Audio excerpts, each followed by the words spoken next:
Hey everybody, it's Kenny Cater again, and I'm talking about a 1984 movie, The Mutilator. So let's start talking about mutilation. So, this movie was directed by Buddy Cooper, and what I did not know was that the Buddy Cooper also directed a Mutilator 2, which came out in 2023, and it gets a damn good score on IMDb. This one gets a 5.2, and it gets a 5.5 from me. I like the movie. I like the movie for its quirkiness, its 80s quirkiness, and for the kills. The kills are pretty brutal. Now, apparently, that Mutilator 2 movie has a 6.7 on IMDb, which is really good for a slasher movie, low budget, and Buddy Cooper has only, I think, that one, and then he made one Silent Night, Deadly Night, Part 3, The Descent, or Descent. So, I don't think that's gonna be a good movie, but okay. In any case, the Mutilator, second name is Fall Break, and even if I put a copy on called The Mutilator, it would say Fall Break, and then you see like 6 people going in a car, and then you have that song, that catchy song. Everybody's gonna be on Fall Break, having a good time there. Woo-hoo. It's right. It's something you get right out of fucking Cheers, you know, where everybody knows your name. Dun, dun, dun, dun. I mean, it's just that quirkiness that I love in these. Also, drinking alcohol and driving was a thing that in the 80s wasn't really, a thing. You see them drinking beers after beers, the driver, everybody, just been throwing them. I got a bad feeling about polluting, this. basically, just throwing them over, on the highway. Whoops. Now the movie starts out, before I go any further, with a young Ed Jr., who is our main guy that we're gonna follow, and his dad. So he's called Ed Jr., and his dad, Big Ed, who is a killer. That's not really a spoiler because it's already within the 10 minutes he's the killer. So he doesn't wear the killer doesn't show his face. He shows his face. You know who he is. So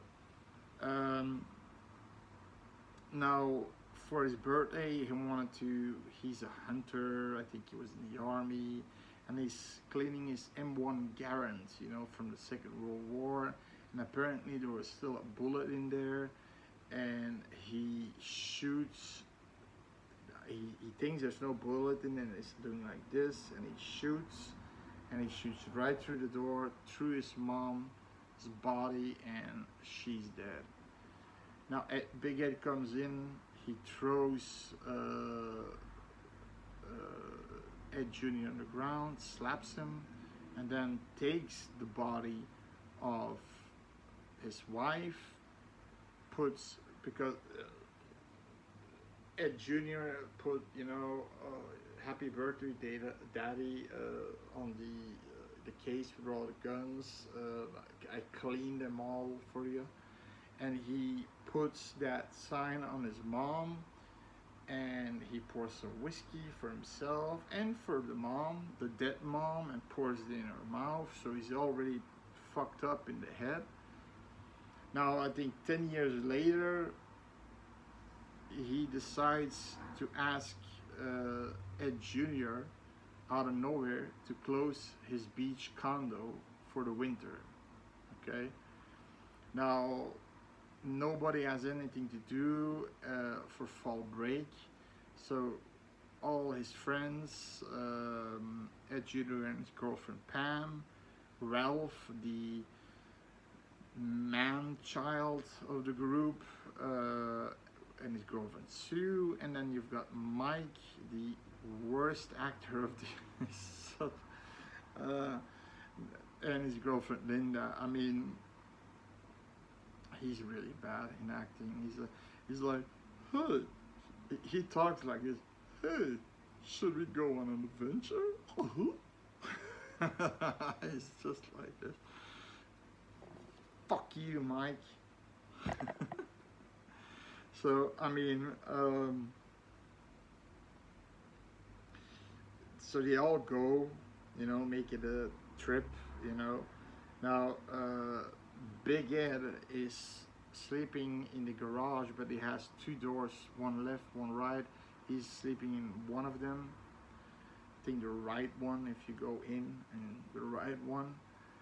And he has this battle axe in his hand. The battle axe is missing, so he has all these mounted, especially big game fishing, like hammerhead shark, the giant jaw. He has a picture of a guy that he accidentally run over with his jet ski, with his outboard boat, and it was like all these cuts, the guy was dead. And he took a picture of it. So, Big Ed is just one crazy motherfucker. And the stupid thing is, why wait 10 years if you really... Because meanwhile, he's having dreams, 3 different dreams of how to kill his son. Strangulation, shooting him with the same gun that he killed his wife with, or slicing his throat with the battle axe. Now apparently Big Ed, the actor, was a sweetheart, and he, played with the kid, to make him not feel mean as a kid, slicing his throat. I mean, these are, things that may scare him, but he was a sweetheart apparently, a really cool guy. But wait 10 years to kill him, using this as a ruse, basically, to hopefully get him alone, but he did not account for the 5 friends that would be with him. So he's going on a mutilation run, right? And he starts with Mike and Linda. Dear God, he starts with Mike and Linda. So they wander off, and they go to this closed down swimming pool. How the fuck they get in, I don't know. And the water is full of chlorine. Now I know chlorine water, I mean, oh my fuck, that your body, it doesn't feel good. Okay, they're going in and opening their fucking eyes underwater. I mean, like I said, your eyeballs should burn out of your fucking face in a chlorinated, freshly chlorinated, swimming pool, because it's winter, so it has to be, cleaned up and shit, disinfected. So they're taking a swim, and they're playing this Marco Polo kind of thing, and first Big Ed's there, takes off his clothes, goes in the water butt naked, and somehow he is able to get the girlfriend underwater, drown her, and then on her back, taking the girlfriend out of the water, putting his clothes back on, and then taking the clothes of the guy away and put them systematically to the garage, where he eventually will meet his demise. Now meet his demise, but the problem is, now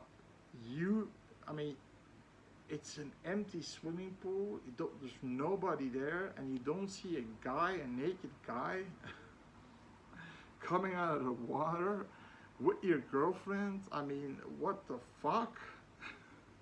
Even when he's entering the pool, I mean, you should see that, right? It's not like a Twizzler pool where they're all sort of crannies and nooks. No, it's just a flat pool. So Mike is, I really want my jacket. Oh, my jacket. Thanks. Oh, now it's getting interesting. Her bra, he finds her bra. Then he goes to her panties are hanging on the doorknob where Big Ed is sitting behind. And he has the outboard motor. He slices him open with it. And before I diss Mike a little bit more, practical effects are really well done. For this low budget movie, it's all practical effects, it's gory, and that will not be the last gory kill. So, the way Mike dies,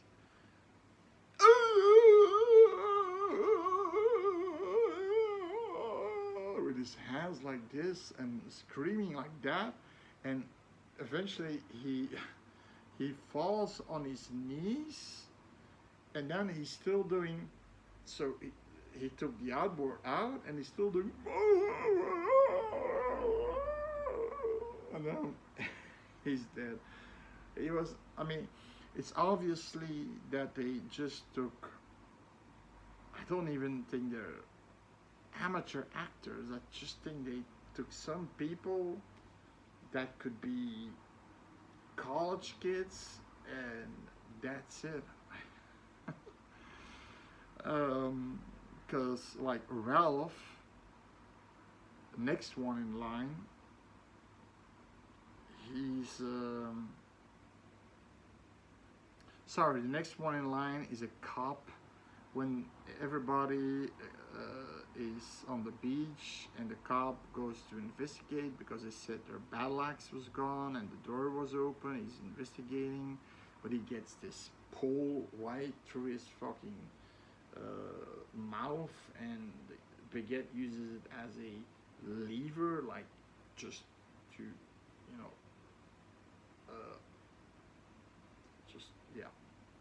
tear his head off. I mean, Baguette is extremely strong. He can take somebody on the throat and just pick it up like Terminator or something. He's extremely strong. And he isn't a big guy, but he's strong. So the officer gets killed. Then Ralph, like I said, he's the man-child of the group, and he's the comedic relief, but in a way that it's so fucking interesting. Fucking, where's the cleaver? I need a cleaver. Fucking Mike. No, Ralph, So he, they're playing this stupid game. There's this game they're playing. I'm not sure what they call it, something, but so somebody in the dark hides, 3 people stay outside, drink beer. That's part of the game. Then one of them goes inside, has to touch and grope and find them, her or him, and then I think it's Sue that first goes in, the girlfriend of Ralph, and then Ralph goes in, finds her. Yeah, Pam already all went in too, and they're all under the table where they eat on, and Sue is against this wall. Now, at this precise moment, it's clearly that you can see everybody. It's so, I mean, you can see everybody. The moonlight of the open ocean is just piercing down those windows, and you can see everybody. The killer comes in, looking for them. he's like so far away from Ralph, Sue, and Pam that they don't. I mean, and then Junior comes in, opens the fridge. Anybody wants a beer? He knows they're there. So before he opens that, Big Ed is going after him, with a fucking, let's say this is a crowbar,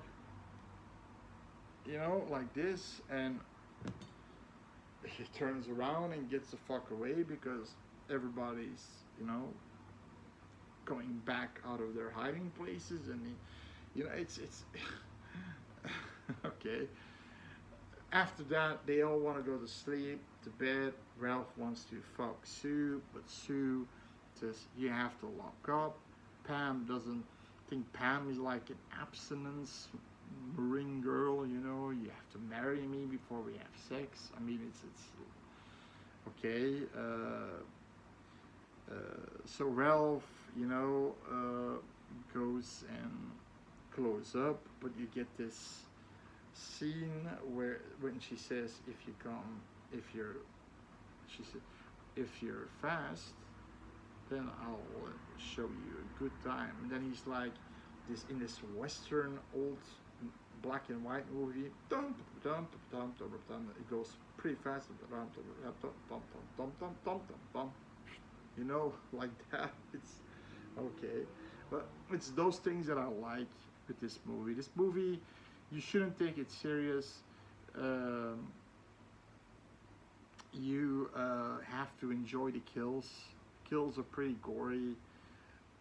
Don't take the acting serious. It's quirky, it's 80s. The only one that really bothered me was Mike. Ralph, he has a man-child, but he had some good qualities too. And then but I gotta say, Pam, she's the smartest one of the group. So what happens is Ralph has to close down. He, of course, he's shouting for them in the because he sees the underwear and the doorknob, and he's shouting for them. We're gonna close down. You have to sleep here. Eventually, he can't do that. He opens the door and he gets a pitchfork right through the neck. And then we do see when Big Ed lifts him up, that you can see it's a puppet from behind, but from in front you can see the pitchfork right through the neck. So that was a cool effect.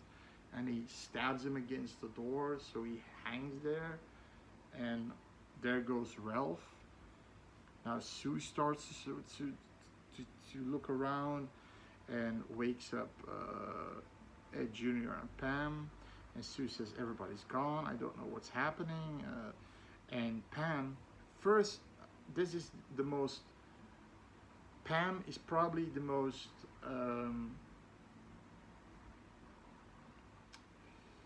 smartest person in a slasher movie I ever heard. She says, oh no, we're getting the fuck out of here. No, we're getting the fuck out of here.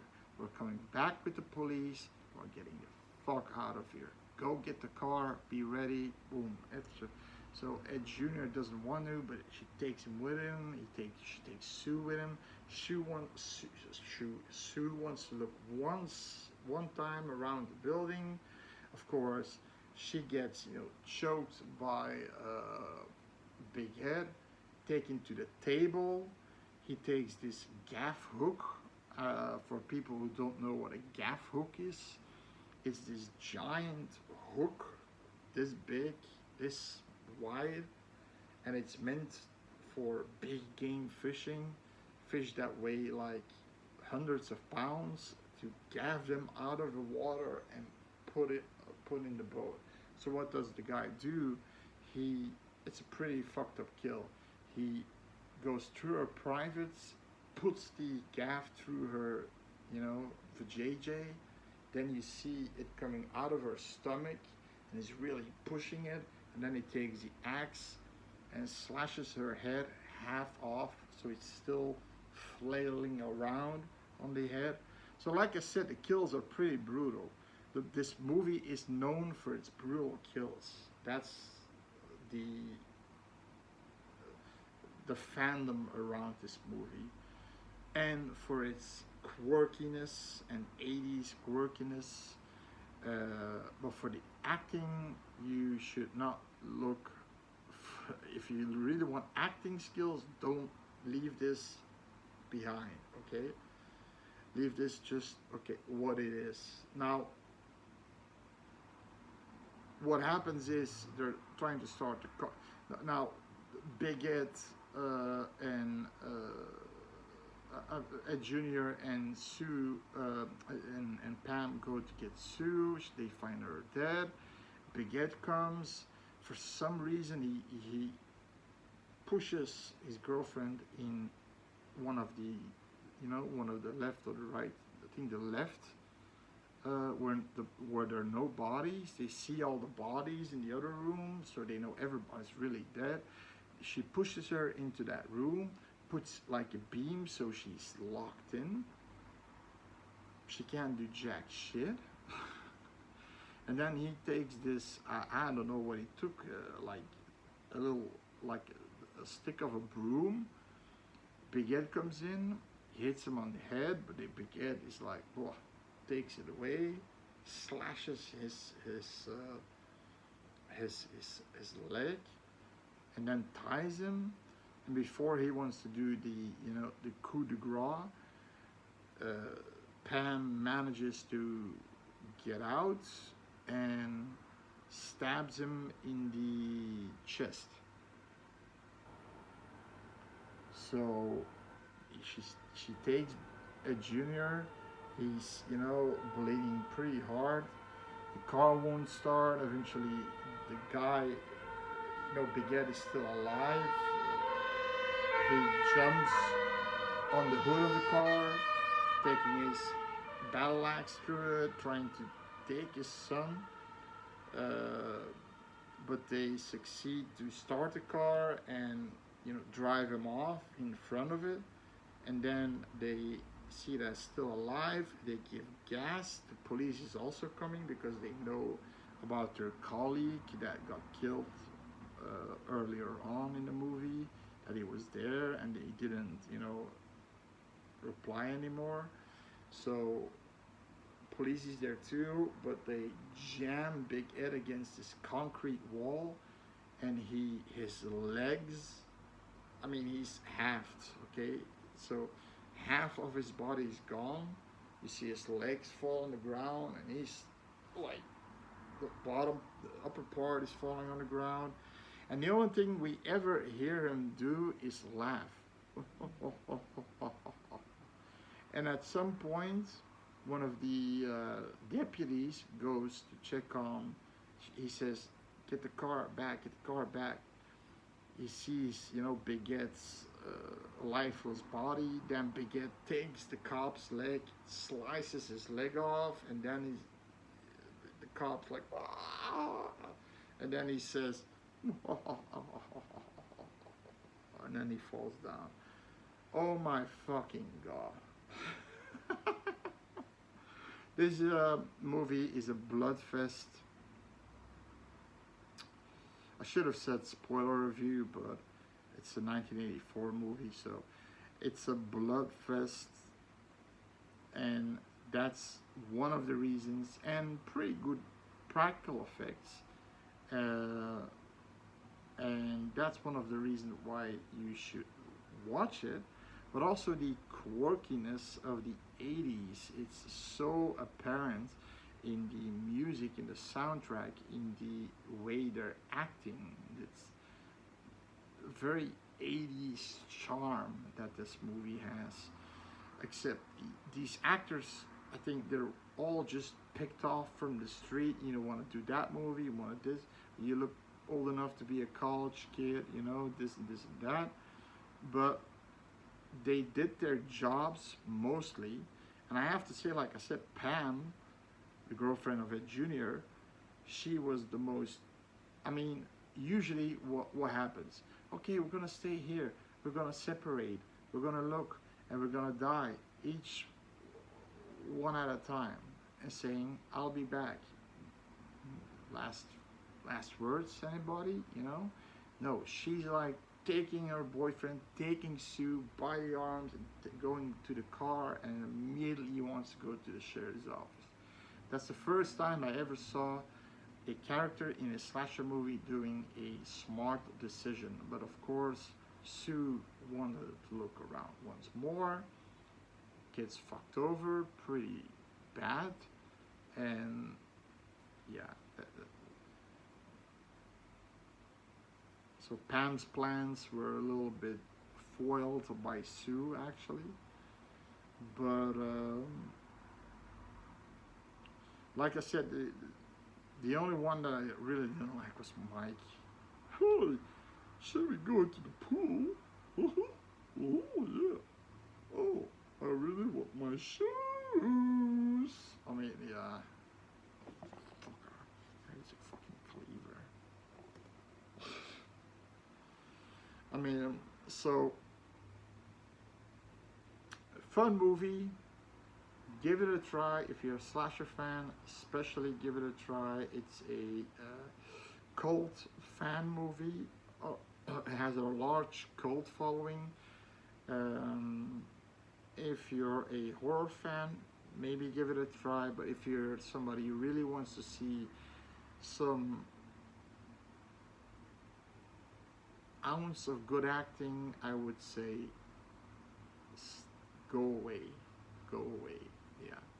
So subscribe if you didn't. It's free. And I see you later. Bye.